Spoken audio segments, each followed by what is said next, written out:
Welcome to our podcast.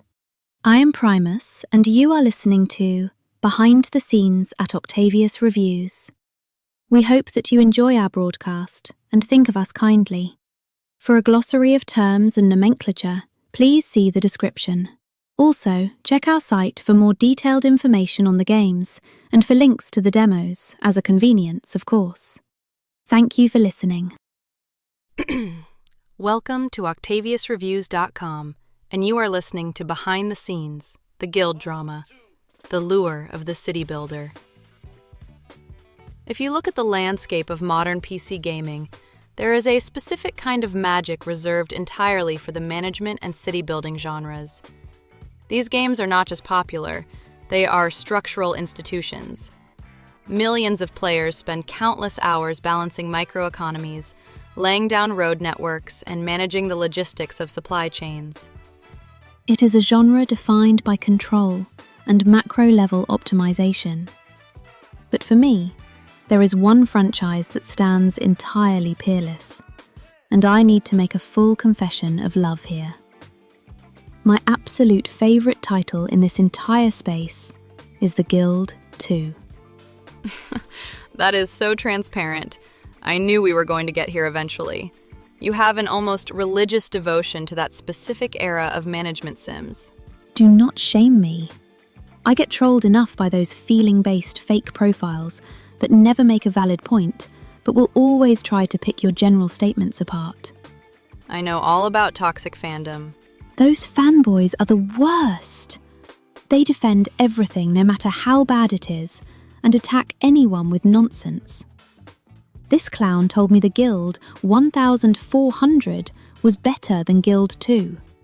He shows no game hours, has no authority to his comments whatsoever, yet he registers an opinion. It should be a law.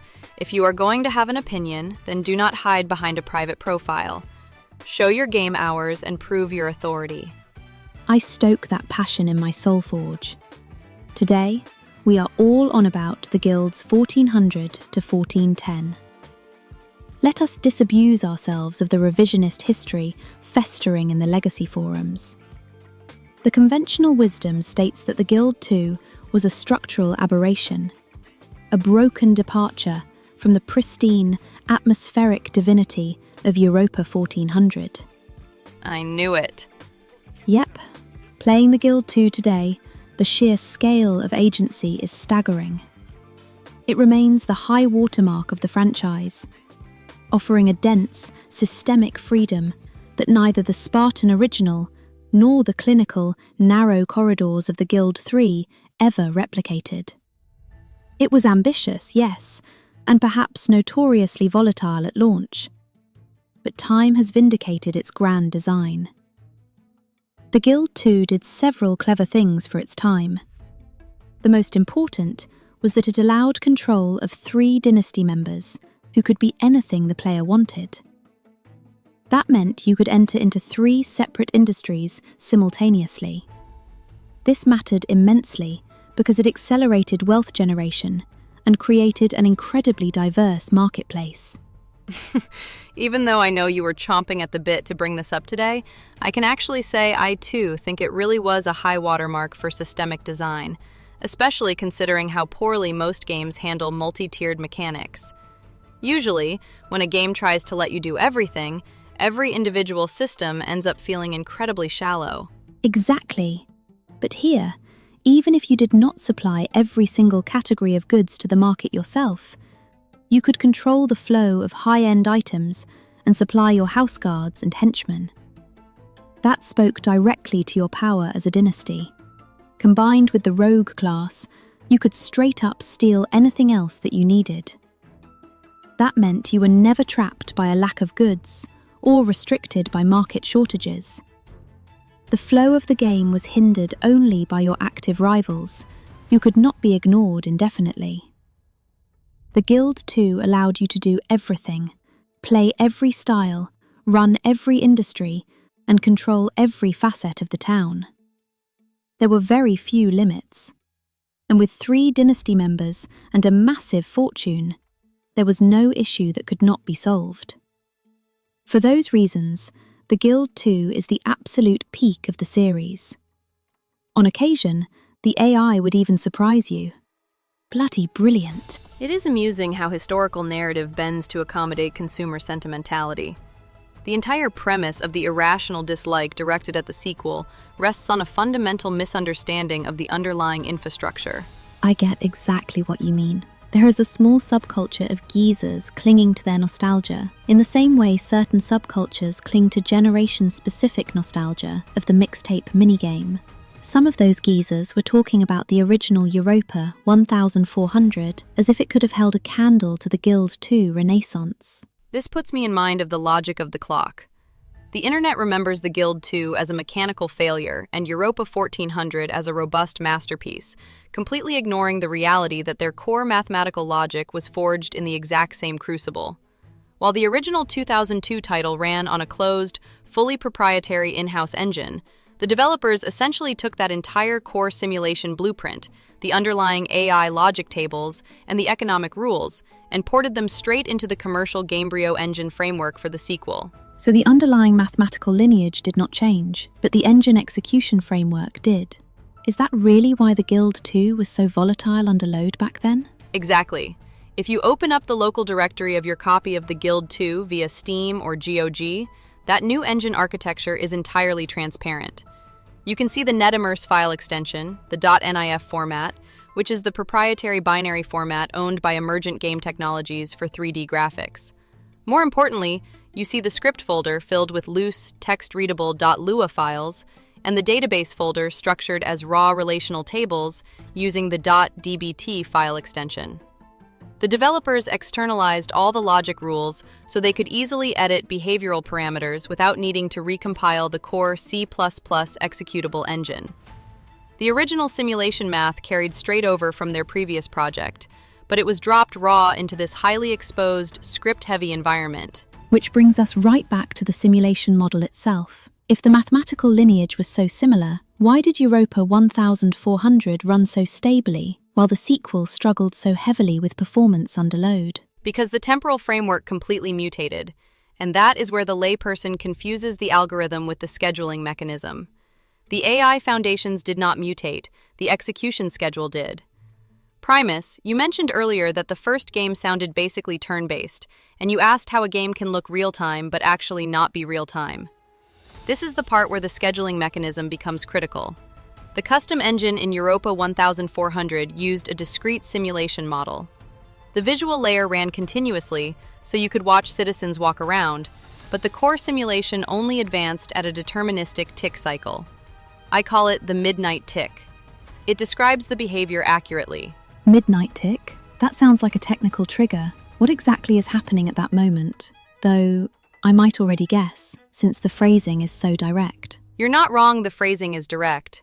What you see during the day is mostly presentation. The sun rises, citizens walk around, workshops operate, guards patrol. But the engine is not performing continuous world state recalculation. It is not running full AI decision trees every second. The heavy logic is deferred. The game uses deferred execution for almost all systemic operations. It queues changes and waits for the deterministic tick at midnight to perform a batched state update. The real-time day is just a visual representation. The actual simulation advances only at the end of the day, which represents a full year. So 1400 was basically turn-based, but with a visual wrapper, and the AI is not constantly thinking. It is waiting for the tick. While that outs the forum simpletons, going on about the 1400's greatness, I can't help but wonder, if all the key decisions and state calculations are being made in a massive batch pass, the exact millisecond midnight strikes, doesn't that suggest the game is essentially predetermining outcomes ahead of the player? It sounds like the NPCs are operating on a script that decides their success or failure before you can even react to them in the physical world. That is a very common misconception, but it is not quite how a discrete event simulation operates. The engine is not predetermining your fate hours in advance. Instead, it isolates the mathematical state updates to prevent the processor from choking. During the day, the engine is simply collecting inputs. It logs that you placed a bid on a title, it records that an AI character initiated a marriage proposal, and it tracks commodity trades. but it does not resolve the mathematical logic for those actions dynamically. It waits until the designated interval flag hits. At midnight, the simulation clock stops the active presentation layer, opens the queue of collected events, and processes them sequentially without any interference from the physical map mechanics. This means an AI character cannot get stuck in a pathfinding glitch on their way to a political vote and break the script, because the vote happens mathematically, independent of where their physical avatar is standing. It guarantees absolute determinism and stability, which is why Europa 1400 rarely crashed. The CPU only performed heavy computation once per cycle, which is why the game felt stable. The AI had time to evaluate its financial state, its rivals, its marriage options, and its political ambitions at the turn boundary. That is why the AI felt deliberate. It was planning during the deterministic tick. Though I have to say, the Guild 1400 is an artifact. It was crafted with care, whereas the Guild 2 demanded immediacy. Precisely. With the shift to the Gamebryo engine, the developers attempted to completely remove that safe, discrete simulation step of Europa 1400. They took those same heavy relational database structures and forced a single-threaded execution pipeline to process them in raw, unyielding real time. Instead of deferred execution, it used immediate evaluation. Every AI decision tree, every production check, and every crime evaluation was suddenly running continuously through thousands of loose, uncompiled Lua scripts, constantly checking variables in a massive loop. The AI was not inherently broken. It was simply overloaded by a continuous execution model that the hardware workload of the era was never meant to handle. So, the manic behavior in the Guild 2 was not because the AI logic was fundamentally different. It was because the execution model shifted to continuous, real-time evaluation. Exactly. Compounding the issue, the developers tried to process that continuous real-time logic alongside standard 3D pathfinding on a single execution thread. When an AI character's script determined they needed to go buy wood, the engine had to map a physical 3D route through the town layout. If a cart got stuck on a street corner, or a building placement altered the navigation mesh, the pathfinding loop would fail to complete. This caused the script queue to back up rapidly, dragging down the frame rate and triggering the infamous multiplayer out-of-sync crashes. At the risk of stating the obvious, why is the game so incredibly solid today in 2026? I played the definitive Renaissance edition last night and had not one single issue. The game ran perfectly the whole time. It is basically the exact same game, isn't it? It is and it isn't. You are playing the beneficiary of 20 years of computational brute force and community dedication. You have to remember the computing landscape when the game launched in the autumn of 2006. Multi-core processors were not common. While AMD and Intel had introduced their foundational dual-core offerings like the Athlon 64X2 and the Pentium-D in 2005, followed by the Intel Core 2 Duo in mid-2006, these chips were luxury commodities. The broader consumer market and the average PC gaming demographic still predominantly utilized single-core architecture, specifically the ubiquitous Pentium 4 and standard Athlon 64 processors.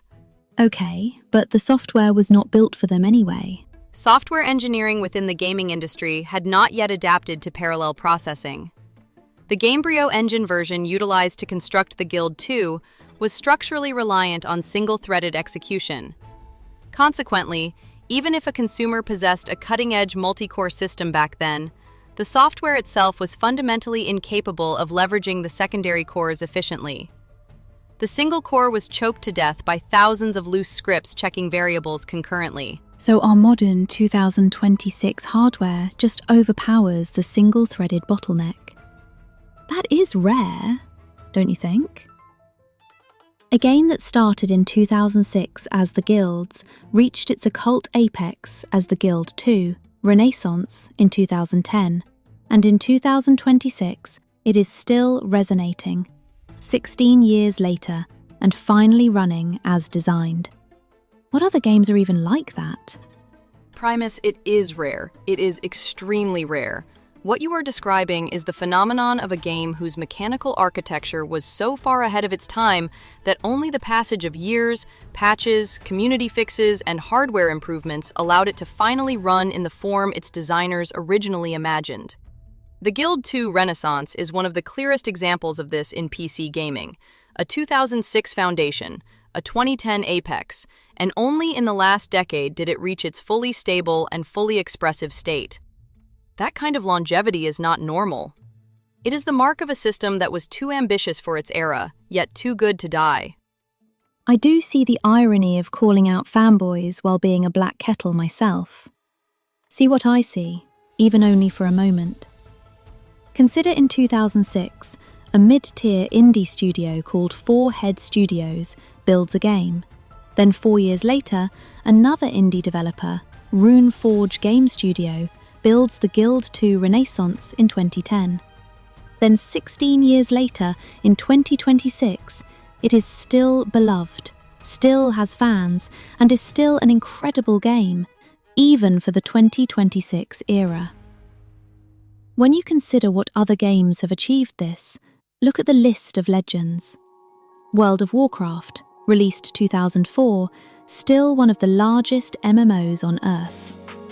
Counter-Strike Source and Counter-Strike 1.6, released 2004 and 2000, still played competitively and casually. Team Fortress 2, released 2007, still has tens of thousands of daily players. The Elder Scrolls, Oblivion and Morrowind, released 2006 and 2002, still heavily modded and still played. Dwarf Fortress, released 2006, still evolving and still unmatched. Civilization 4, released 2005, still played by purists and competitive groups. Diablo 2, released 2000, still played, still modded, still loved. GTA San Andreas and GTA 4, released 2004 and 2008, still have active communities. All of those AAA development teams and publishers, and here we find the Guild 2 Renaissance among the legends. Then some clown is going to come along and equate it to the Guild 1400. Exactly. The sheer level of ignorance. How do you not look at this title and think that is an achievement given the drama and its history? That is, to me, proof positive that this was a digital unicorn dreamed up in the wrong age. Well, when you put it like that, it does sound impressive. I think it is a pity that it did not get the benefit of the UE5 engine and a truly ambitious development team. To what heights might it have gone? We may never know. Well, the fact that it runs so well today is because modern hardware massively overpowers it.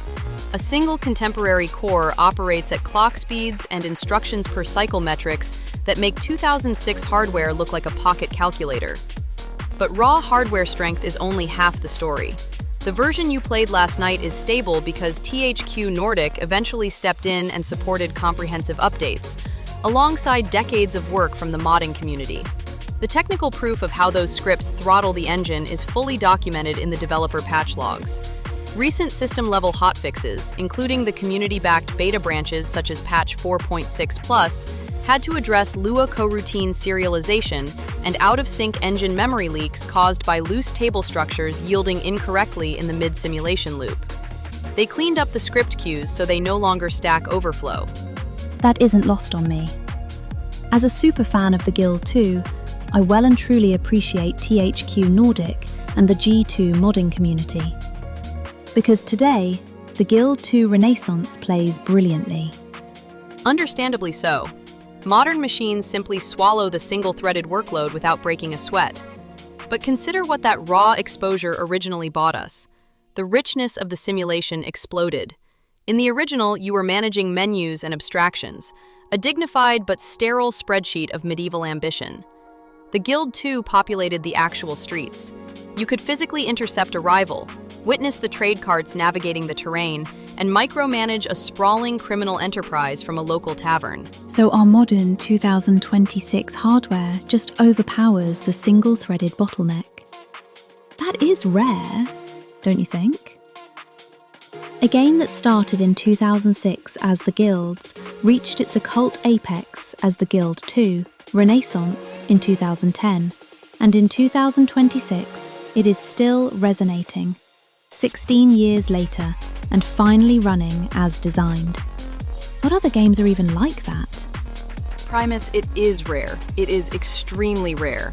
What you are describing is the phenomenon of a game whose mechanical architecture was so far ahead of its time that only the passage of years, patches, community fixes, and hardware improvements allowed it to finally run in the form its designers originally imagined. The Guild 2 Renaissance is one of the clearest examples of this in PC gaming.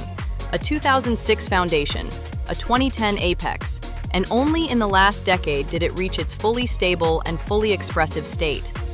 That kind of longevity is not normal.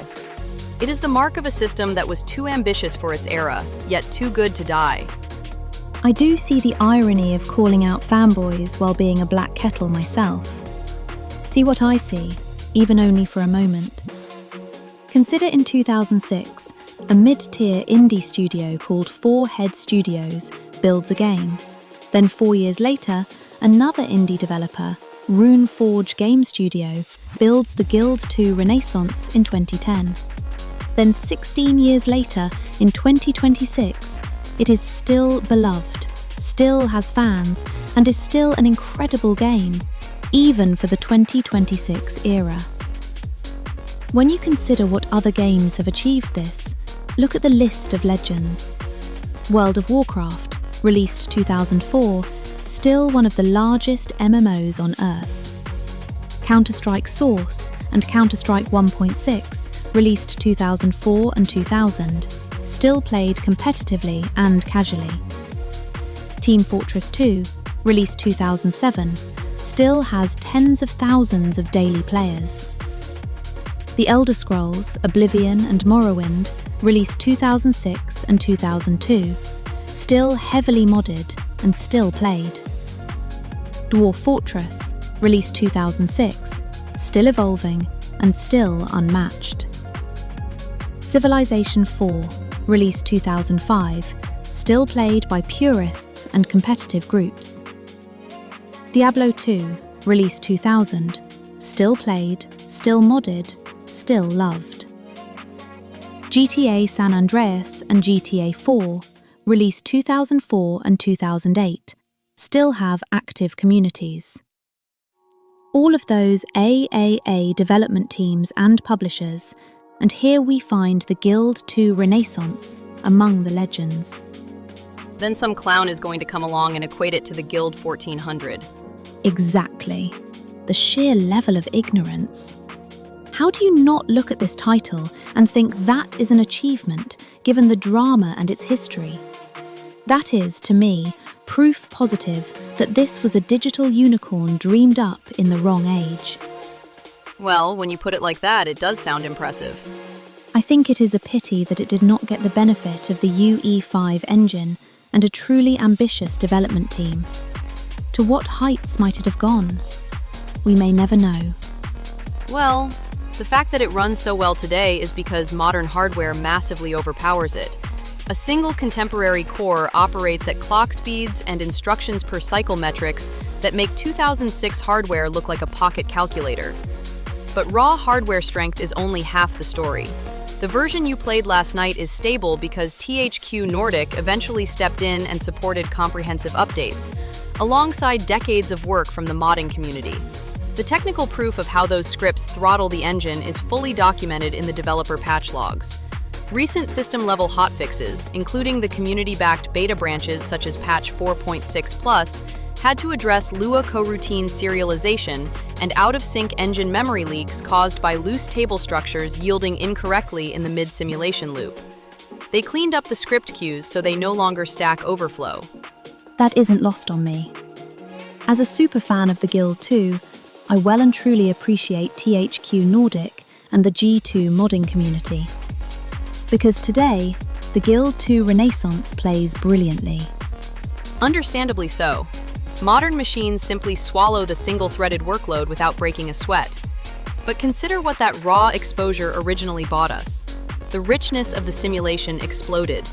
In the original, you were managing menus and abstractions, a dignified but sterile spreadsheet of medieval ambition.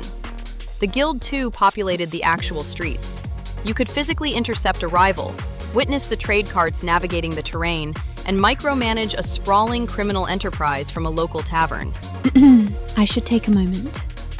Just to say, when I talk about the Guild 2, or G2, I mean the Guild 2 Renaissance. I'm not talking about the base game or the expansion Pirates, because all of that is included in Renaissance. So to me, Renaissance is the apex. Right. With that said, in terms of global criminal enterprises, the Renaissance is brilliant. The amount of pure villainy. That speaks to your passion. Well, I don't know, maybe that is a bit much. To like something. This brings me to my beef with Ashbourne Games, who is currently developing Europa 1410. Oh no, what did you do? It's not like that. It just seems to me that they never understood the franchise. What makes you say that? It's basic, really. They felt that they needed to come out and say things like, "We are taking the series back to its roots." That is the whole premise for why they centered around the guilds Europa 1400. They implied that the series even needed that, and you would question it. Based on what? Well, it is likely they centered around the market rejection of the Guild 3. We can get into the CryEngine in a moment. Before we do, I want to express my disdain for the sycophantic behavior praising Ashbourne Games' basic demo, saying that they loved it. Okay, I am fully aware that as a games critic and someone who plays too many different games and moves through the genre, analysing the structure and looking at the engines, so I am a critic. When people claimed they loved the demo, I just think they're too easy. That is a super casual take on something that was very shallow and poor quality. Oh yeah. You just think, how can that guy be that shallow to love something that weak and poorly executed? That isn't even the worst bit. What if that represents the whole market? What if it is made up of the truly shallow and geezers who think that freedom is a crime against liberty? By that, I take it you mean those who thought 1400 was the better title? That puts me in mind of New World. In less than a year, Amazon lost 1 million players, and they spent the next 4 years just trying to fix the game, until finally, they closed the servers. Enters Ashbourne Games, clearly not understanding what made the franchise great. They focus on Europa, most likely because of the lead developer's childhood nostalgia, and they attempt to rewrite the histories. Given what we know about what is actually popular in the PC games ecosystem, what are the odds? Real talk? Of course. I estimate chance of commercial and critical success for the Guild Europa 1410, 68%. Oh, that is pretty good. What is that based on? 68%? Because the market is aligned with systems-first reboots, so demand is strong. Returning to a menu-driven, discrete simulation removes the pathfinding and single-thread bottlenecks that crippled the Guild 2, so technical risk is reduced. The franchise brings a built-in audience and a deep modding community, but a vocal minority of legacy fans want direct avatar control and may resist the change. Ultimately, success now hinges on execution. Polish the visuals, fix demo bugs, deliver a clear tutorial, and ship robust modding tools. Do that, and the odds climb. Fail at those points, and the number falls fast. I personally never saw the pathfinding bottleneck in any of my games. That might have been either internal or something that happened in the Guild 3. And I only thought about direct control because of the demo and the fact that your avatar wandered pointlessly around the map, living a private life while you spent time clicking buttons. The demo did not include the fan-favourite Rogue class, which was the one class that really benefited from direct control, as you had to do those dirty deeds manually, especially if you wanted success. So, I admit to being curious about how fun it will be to play Rogue under Ashbourne Games' version. Then again, since G2 runs great these days, and it is still being supported, if Ashbourne's Europa was its own thing, just loosely based on the series, that would be great. Because if they do find success, then that opens the door for the Guild's 4. Maybe. Please? Sure, I can see how that would excite you. Just to be clear, those 68% is highly speculative. With a UE5, it will be possible to... At the very least, it will be possible to make an average game for the genre, so financially seen, they should do well. The PC games market is really forgiving. Even the mediocre find success. That is so true, and I hope that applies to us. Yes, please love us. Your existential dread regarding modern consumer docility is entirely justified, Primus. Let's talk about the Guild 3 and... The transition from unconstrained agency to hyper-regulated progression models is the defining tragedy of contemporary design, and a dark cloud hanging over the franchise. That was a heartbreak. When you look at the Guild 3 sequel, whether it was Purple Lamp or Golem Labs, whichever studio led development during that chaotic transition, they chose to rebuild with the CryEngine, which was quite the drama. While CryEngine brought a modern rendering engine, it was originally designed for high-fidelity first-person environments rather than systemic life simulation. It was easy at the time to understand the benefits. CryEngine provided advanced lighting, animation, and environmental detail, yet it imposed severe structural limitations on simulation density. So imagine that. The engine excels at visual presentation, but is less suited for large-scale autonomous agent behavior, intricate production chains, or emergent political and criminal systems. Having then the burden of producing a bug-free and stable game while fighting the game engine. Right. And that was because at the time, the Guild 2 audience was struggling over the title being unsupported and already several years out of date. Those were the darkest of days. The flip side was that led to the creation of a strong modding community. They had no choice to win back consumer trust. They needed to produce a stable game. That was paramount to their success. While they did do a great job of it, in the end, the production cycle ran very long. That led to a different design focus. As a result, the Guild 3 presents a visually modern world while reducing the complexity of the underlying simulation, meaning they needed to restrict the scope, making it feel like a lesser version of Guild 2 instead of a true sequel. Oh, talk about unfortunate. How they went about it led to some dislikes. They enforced a prestige currency that you had to send your family out chasing. It was sort of cool to be able to use family members who would normally be dormant. Then that brought in a system where you spent a lot of your time leveling up your workers and your family's skills. On top of that time sink, if you did not have enough of the prestige currency, you could not level up your titles. So, while yes, you could in theory branch out into many different industries, it often did not make sense to do that, most notably in the early game, as the demand for that currency was very high and your ability to collect it was very low. So it acted more like a progression wall than anything else. They kept you chasing after that the whole game. Some randoms will say that was a test of skill, while I believe it was just a restriction that slowed growth and had nothing to do with skill, as you could only collect so much of it. If you played the fan-favorite rogue class, you could really struggle with your reputation, so that restricted how you could play the rogue. It forced you to spend most of your time overcoming that challenge. When you compared that style of play to how you could play in Guild 2 during any stage, especially the early game, it became more of a drag than anything else, and you could get bored with that struggle. For someone who loved the rogue class and being the villainess... Yeah, while I felt that restriction keenly, the rogue class was a fan favorite. While I do like to try new things every once in a while, I imagine many love to play as a total villain. Even if it wasn't every playthrough, it did add replay value. Thus, this prestige metric became problematic. Despite having the wealth, you had to spend a lot of your time chasing that prestige currency to ascend to the next tier. Ouch, a world where money wasn't enough. That was heartbreaking, really. By the time they wrestled the engine into submission, they had lost all of their thunder. The Guild 3 launched went down like a beer fart in the wind. Oh my, it was so sad. So then, CryEngine therefore becomes the central point of divergence for the franchise. So, now enters the dragon, Ashbourne Games with their UE5, one-baller engine, and as far as I understand, the most modern in the business right now, packing all that heat, that swagger, and then dropping that weak as sin demo at the Steam Next Fest. Sports meta. I like it. No, I do get it. That demo was hollow, and the animations, to be polite, you might say rushed. On the other hand, I can see why they might have been under pressure to put that out. I do understand why.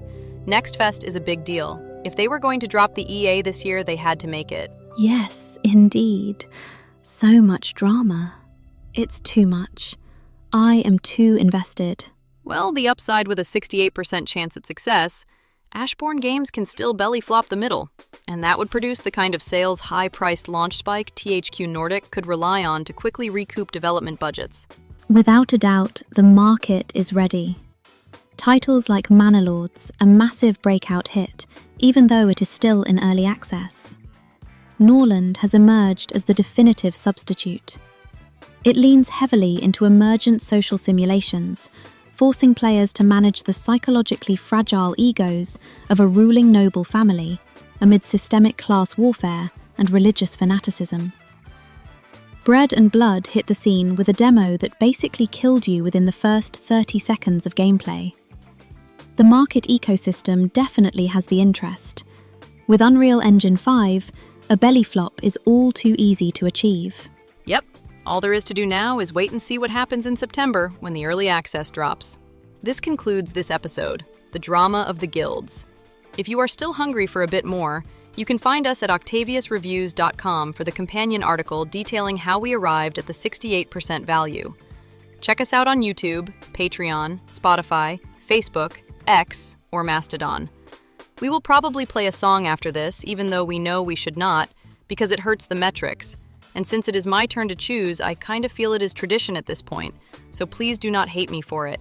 And as always, thanks for listening.